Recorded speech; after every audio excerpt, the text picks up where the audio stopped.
वाल्मीकि रामायण और रामचरितमानस के अनुसार प्रभु श्री राम ने श्रीलंका जाने के लिए समुद्र के ऊपर एक ब्रिज बनाया था। उस सेतु अर्थात पुल के आज भी अवशेष पाए जाते हैं, परंतु सेतु समुद्रम परियोजना के तहत इस सेतु को बहुत हद तक क्षति पहुंचाई जा चुकी है। आओ जानते हैं राम सेतु के 10 रोचक फैक्ट्स पर। इससे पहले हमारे चैनल को सब्सक्राइब करें और वीडियो को लाइक करें। नंबर 1, भारत के दक्षिण में धनुषकोटी तथा श्रीलंका के उत्तर पश्चिम में पंबन के मध्य समुद्र में 48 किलोमीटर चौड़ी पट्टी के रूप में उभरे एक भूभाग के उपग्रह से खींचे गए चित्रों को अमेरिकी अंतरिक्ष अनुसंधान संस्थान नासा ने जब 1993 में दुनिया भर में जारी किया तो भारत में इसे लेकर राजनीतिक वाद विवाद का जन्म हो गया था। इस पुल जैसे भूभाग को राम का पुल या राम सेतु कहा जाने लगा। राम सेतु का चित्र नासा ने 14 दिसंबर 1966 को जेमिनी 11 से अंतरिक्ष से प्राप्त किया था। इसके 22 साल बाद ISS-1A ने तमिलनाडु तट पर स्थित रामेश्वरम और जाफना द्वीपों के बीच समुद्र के भीतर भूमिभाग का पता लगाया और उसका चित्र लिया। इससे अमेरिकी उपग्रह के चित्र की पुष्टि हुई। नंबर 2, दिसंबर 1917 में साइंस चैनल पर एक अमेरिकी TV show ancient land bridge में अमेरिकी पुरातत्वविदों ने वैज्ञानिक जांच के आधार पर यह कहा था कि भगवान राम के श्रीलंका तक सेतु बनाने की हिंदू पौराणिक कथा सच हो सकती है। भारत और श्रीलंका के बीच 50 किलोमीटर लंबी एक रेखा चट्टानों से बनी है और ये चट्टानें 7000 साल पुरानी हैं, जबकि जिस बालू पर ये चट्टानें टिकी हैं वह 4000 साल पुराना है। नासा की सैटेलाइट तस्वीरों और अन्य प्रमाणों के साथ विशेषज्ञ कहते हैं कि चट्टानों और बालू की उम्र में यह विसंगति बताती है कि इस पुल को इंसानों ने बनाया होगा। नंबर 3, इस पुल जैसे भूभाग को जब राम का पुल या राम सेतु कहा जाने लगा। सबसे पहले श्रीलंका के मुसलमानों ने इसे आदम पुल कहना शुरू किया था। फिर ईसाई या पश्चिमी लोग इसे एडम ब्रिज कहने लगे। वे मानते हैं कि आदम इस पुल से होकर गुजरे थे। नंबर 4, राम सेतु पर कई शोध हुए हैं। कहा जाता है कि 15वीं शताब्दी तक इस पुल पर चलकर रामेश्वरम से मन्नार द्वीप तक जाया जा सकता था, लेकिन तूफानों ने यहाँ समुद्र को कुछ गहरा कर दिया।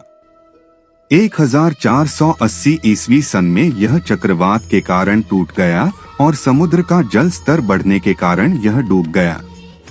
नंबर 5, वाल्मीकि रामायण कहता है कि जब श्री राम ने सीता को लंकापति रावण से छुड़ाने के लिए लंका द्वीप पर चढ़ाई की तो उस वक्त उन्होंने विश्वकर्मा के पुत्र नल और नील से एक सेतु बनवाया था, जिसे बनाने में वानर सेना से सहायता की थी। इस सेतु में पानी में तैरने वाले पत्थरों का उपयोग किया गया था जो कि किसी अन्य जगह से लाए गए थे। कहते हैं कि ज्वालामुखी से उत्पन्न पत्थर पानी में नहीं डूबते हैं। संभवत इन्हीं पत्थरों का उपयोग किया गया होगा। नंबर 6, भगवान राम ने जहां धनुष मारा था उस स्थान को धनुषकोटी कहते हैं। राम ने अपनी सेना के साथ लंका पर चढ़ाई करने के लिए उक्त स्थान से समुद्र में एक ब्रिज बनाया था। इसका उल्लेख वाल्मीकि रामायण में मिलता है। श्री राम ने इसे सतु का नाम नल सेतु रखा था। वाल्मीकि रामायण में वर्णन मिलता है कि पुल लगभग 5 दिनों में बन गया, जिसकी लंबाई 100 योजन और चौड़ाई 10 योजन थी। रामायण में इस पुल को नल सेतु की संज्ञा दी गई है। नल के निरीक्षण में वानरों ने बहुत प्रयत्न पूर्वक इस सेतु का निर्माण किया था। गीता प्रेस गोरखपुर से छपी पुस्तक श्रीमद् वाल्मीकि रामायण तथा सुखसागर में वर्णन है कि राम ने सेतु के नामकरण के अवसर पर उसका नाम नल सेतु रखा। इसका कारण था कि लंका तक पहुंचने के लिए निर्मित पुल का निर्माण विश्वकर्मा के पुत्र नल द्वारा बताई गई तकनीक से संपन्न हुआ था। महाभारत में भी राम के नल सेतु का जिक्र आया है। नंबर 7, वाल्मीकि रामायण में कई प्रमाण हैं कि सेतु बनाने में उच्च तकनीक प्रयोग किया गया था। कुछ वानर बड़े बड़े पर्वतों को यंत्रों के द्वारा समुद्र तट पर ले आए थे। कुछ वानर 100 योजन लंबा सूत पकड़े हुए थे, अर्थात पुल का निर्माण सूत से सीध में हो रहा था। नंबर 8, वाल्मीकि रामायण के अलावा कालिदास ने रघुवंश के 13वें सर्ग में राम के आकाश मार्ग से लौटने का वर्णन किया है। इस सर्ग में राम द्वारा सीता को राम सेतु के बारे में बताने का वर्णन है। यह सेतु कालांतर में समुद्री तूफानों आदि की चोटें खाकर टूट गया था। अन्य ग्रंथों में कालिदास की रघुवंश में सेतु का वर्णन है।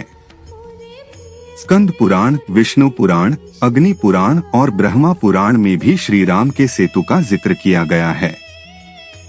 नंबर 9, वाल्मीकि के अनुसार 3 दिन की खोजबीन के बाद श्री राम ने रामेश्वरम के आगे समुद्र में वह स्थान ढूंढ निकाला जहां से आसानी से श्रीलंका पहुंचा जा सकता हो।